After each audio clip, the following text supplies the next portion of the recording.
नमस्कार, मी Laxmikant Ruikar. News and views मध्ये आपल्या सर्वांचं स्वागत. खासदार म्हणजे कोण हो? ब्रह्मदेव आहे का? का या सृष्टीचा कर्ता करवित आहे? असती काय अधिकारी या खासदारांना? खासदार, आमदार, मंत्री, मुख्यमंत्री, पंतप्रधान लोकांनी निवडून दिले म्हणूनच हे त्या पदापर्यंत पोहोचलेत ना. मग हे जनतेचे सेवक म्हणून यांनी वावरायला पाहिजे का ह्यांच्या माज जनतेने सहन करायला पाहिजे? कुठल्या आविर्भावात ही लोक राहतात हेच कळायला मार्ग नाही. म्हणजे तुम्हाला स्टंटबाजी करायची आहे किंवा तुम्हाला पेपरमधून किंवा सोशल मीडियावर गाजायचंय तर त्याच्यासाठी तुम्ही मनाला वाटेल तसं करणार? लाज नाही वाटत? आपल्याला 10, 15, 20 लाख लोकांनी निवडून दिले, आपण त्यांचं प्रतिनिधित्व करतोय. त्या लोकांची आपल्या अशा कामामुळं किंवा आपल्या अशा वागण्यामुळं त्या लोकांची सुद्धा मान शर्मेने खाली जात असेल, याची सुद्धा चाड या खासदार, आमदार, लोकप्रतिनिधींना नाही राहत का? हो, मी बोलतोय हिंगोलीचे शिवसेनेचे खासदार हेमंत पाटील यांच्याबद्दल. ते खासदार होण्यापूर्वी नांदेड जिल्ह्यातून आमदार होते. अत्यंत लोकप्रिय आणि लोकांच्या कामाला येणारा एक प्रतिनिधी म्हणून त्यांच्याकडे पाहिलं जायचं. हिंगोलीमधून त्यांना शिवसेनेनं 2019च्या लोकसभा निवडणुकीत जबाबदारी दिली आणि त्यांनी ती पार पाडली. ते विजयी झाले. पण विजयी झाल्यानंतर हिंगोली असेल किंवा नांदेड असेल या ठिकाणच्या समस्याबाबत कधीही हेमंत पाटील फारसे आक्रमक झालेत किंवा लोकसभेत त्यांनी आवाज उठवलाय हे पाहायला नाही मिळालं. जबाबदारी नाहीये त्यांची. तिथल्या रेल्वेचा प्रश्न असेल, तिथल्या महामार्गांचा प्रश्न असेल, तिथल्या विजेचा प्रश्न असेल, तिथल्या पिण्याच्या पाण्याचा प्रश्न असेल, तिथल्या शेतीच्या पाण्याचा प्रश्न असेल, एक ना अनेक समस्या आहेत प्रत्येक मतदारसंघात आहेत. मग त्या बाबतीत कधी आवाज उठवताना दिसले नाहीत हेमंत पाटील. उद्या हेमंत पाटलांचा जो सरकारी बंगला आहे दिल्लीचा किंवा त्यांचं हिंगोली नांदेडचं जे घर आहे ते जर का अस्वच्छ असलं तर स्वतः टॉयलेट साफ करणार आहेत का ते? अहो, एवढं सोडा. त्यांच्या हिंगोली मतदारसंघात, लोकसभा मतदारसंघात म्हणतोय मी, विधानसभा नाही, लोकसभा मतदारसंघात जर का रस्त्यावर खड्डे असतील किंवा शेतकरी आत्महत्या करत असतील किंवा व्यापाऱ्यांची लूट होत असेल, सरकारी कर्मचारी जर का लाच घेत असतील तर याला जबाबदार म्हणून हेमंत पाटलांवर कारवाई करणार का? किंवा हेमंत पाटलांना रस्त्यावरचे खड्डे बुजवायला हातात टोपले आणि टिकाव घेऊन ते रस्त्यावर उतरणार आहेत का? आपल्या एखाद्या कृत्यामुळं, आपल्या एखाद्या कृतीमुळं आपण तात्कालिक फेमस होऊ, आपली चर्चा होईल, पण आयुष्यभरासाठी तो आपल्या कारकिर्दीवर डाग लागू शकतो. याची सुद्धा तमा हे लोक का बाळगत नाहीत याचंच आश्चर्य वाटतं. म्हणजे एका वैद्यकीय महाविद्यालयाचा डीन हा त्या वैद्यकीय महाविद्यालयातील शेकडो प्राध्यापक, असिस्टंट प्राध्यापक आणि हजारो विद्यार्थ्यांचा गुरु असतो, मार्गदर्शक असतो. त्यांच्यावर नियंत्रण ठेवण्यासाठीचं त्याचं पद असतं. त्यांना गाईड करण्यासाठी त्याची पदाची नियुक्ती असते. हातात कुठं ब्रश किंवा खराटा घेऊन संडास साफ करण्याचं काम त्याचं नसतं. पण बुद्धीचा आणि आपला कधी जर का संबंध आला असेल तर हे कळलं ना.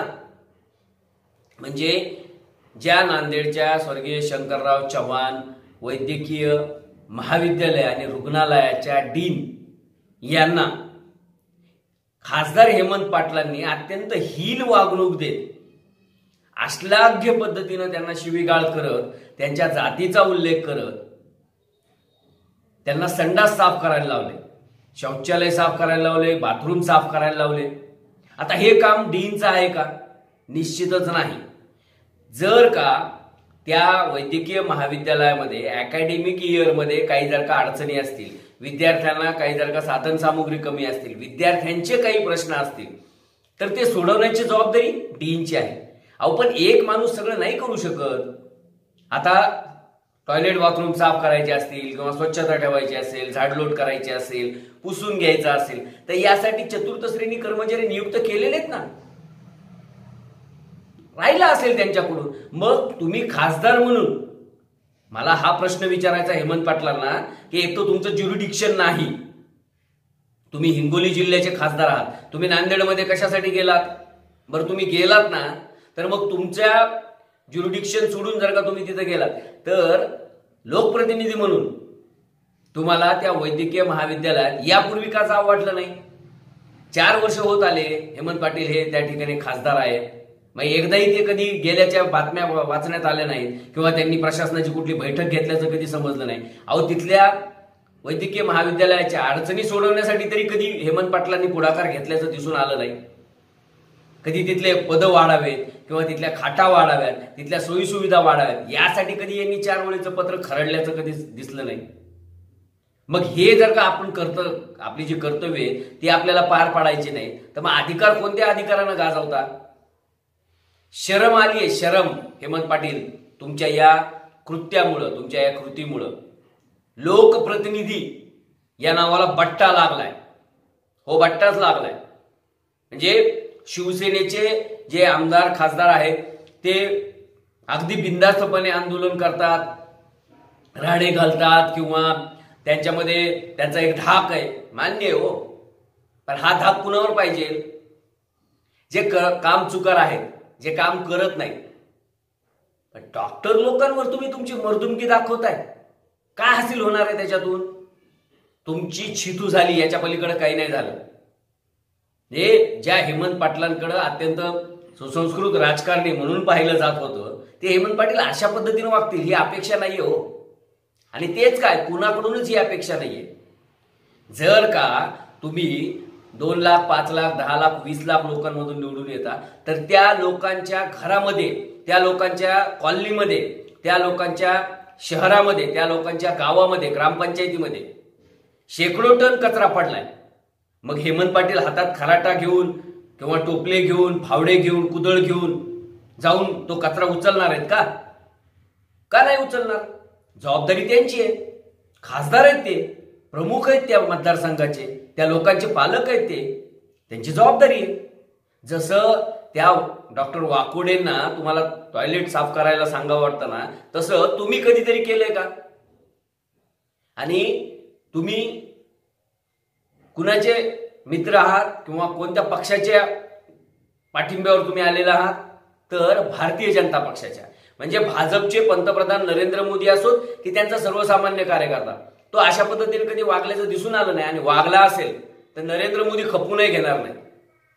म्हणजे एकीकडं या हेमंत पाटलांच्या पक्षाचे जे प्रमुख आहेत, मुख्यमंत्री एकनाथ शिंदे, हे सर्वसामान्य माणसाच्या मदतीला धावून जाताना 3-3 दिवस इर्शाळवाडी सारख्या ठिकाणी राहतात, चिखल तुडवत, पावसाची तमा न करता.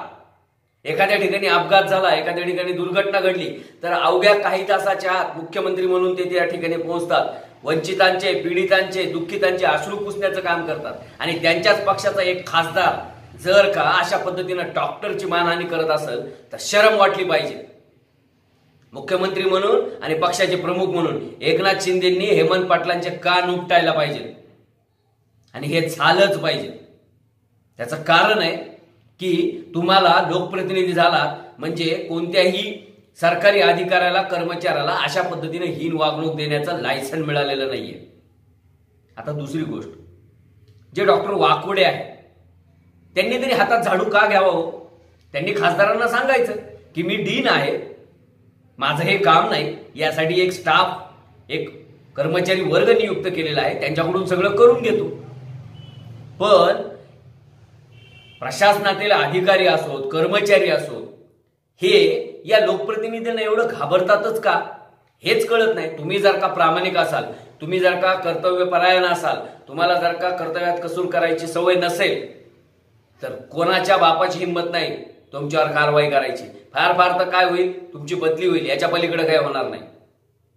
पण तुम्ही प्रतिष्ठित आहात, तुम्ही हजारो विद्यार्थ्यांचे मार्गदर्शक आहात, शेकडो प्राध्यापकांच्या कडून तुम्ही काम करून घेताय, त्यांना गाईड करताय, आणि एका खासदारानं तुम्हाला धमकावलं म्हणून तुम्ही हातात झाडू घ्यावा, टॉयलेट साफ करावं. डॉक्टर वाकोडेंनी देखील या गोष्टीचा विचार केला पाहिजे. आणि आणखी एक गोष्ट, तुमच्यावर अन्याय झाल्यानंतरच जर का तुम्हाला तुमची जात आठवत असेल ना, तर डॉक्टर वाकोडेंनी राजीनामा देऊन राजकारण करावं, नाहीतर जातीसाठी काहीतरी सामाजिक काम करावं. तुम्हाला आतापर्यंत कधी जातीची आठवण झाली नाही. तुम्ही जातीचा आधार घेऊन आतापर्यंत डॉक्टर पर्यंत गेला, डीन पर्यंत गेलात का? आणि जर का जातीच्या आधारावर गेला असाल तर तुम्हाला बोलण्याचा काही अधिकार नाहीये. त्यामुळं प्रशासनातले असे अधिकारी असोत किंवा लोकप्रतिनिधी असोत, लोकप्रतिनिधी आणि प्रशासन ही गाडीची दोन चाकं आहेत. ती जर का समान रेषेत व्यवस्थित चालली तर आणि तरच लोकशाहीचा गाडा व्यवस्थित हाकला जाऊ शकतो. आणि त्यामुळंच हेमंत पाटलासारख्या माणसाला याची अक्कल किंवा याची जाणीव व्हायलाच पाहिजे की त्यांनी जे कृत्य केलंय ते समर्थनीय नाहीये, ते निषेधार्हच आहे. आणि त्याचसोबत डॉक्टर वाकोडेंनी देखील आपल्या पदाचं भान ठेवून एखाद्या लोकप्रतिनिधी समोर किती लांगुलचालन करायचं, किती त्याला घाबरायचं हे देखील ठरवलं पाहिजे.